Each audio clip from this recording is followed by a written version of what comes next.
The unexpected July rain that showered down on the streets of Godric's Hollow was an unwelcome sight for most of the village's residents. Those optimistic enough to pack up for a sunny weekend on the coast dejectedly trudged their belongings back inside for a weekend indoors. But for James Potter, this was nothing new. Even on the most inviting summer's day, he would not so much as be able to step 1 foot outside his front gate.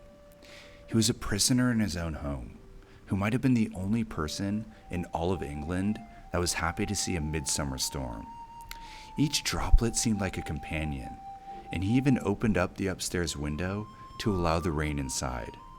Over and over again, he would flick his wand to see how many raindrops he could vaporize before they hit the carpet. Sadly, this was probably the most entertained he had been in 7 months. Right as he had gotten his best streak of raindrops hit, a voice rang out from just down the stairs.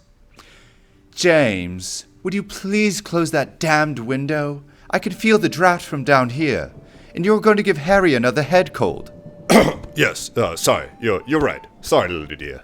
And with a flick of his wand, the window slammed shut, just as the sound of thunder roared outside. James turned his head to look at his son, sleeping, as he always did, with his stuffed owl, whose feathers were as white as a winter's day in Hogsmeade.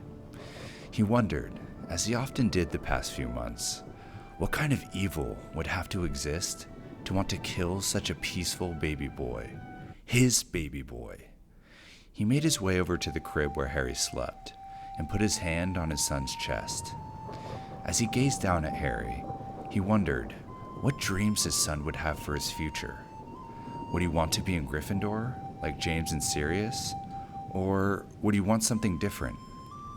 For James, it didn't matter which house Harry ended up in, and he laughed to himself as he pictured the look on Sirius's face if he ever heard him say that. Of course, James would love for Harry to be in Gryffindor, but for him, it honestly didn't matter. What he truly wanted was for Harry to find friends like he had at Hogwarts. That, he thought, was the true magic of the school. Yes, there were rooms that would transform into anything your heart desired, and flying on a broomstick for your house Quidditch team is one of the best feelings in the world. But nothing compares to the friendships you make along the way. The comfort you feel knowing that someone has your back no matter what, and you have theirs, is the greatest magic on earth, James thought to himself. And as a lightning bolt lit up the entire room, he had solace in knowing that even if he was gone, Sirius, Lupin, and Peter would do anything to protect Harry.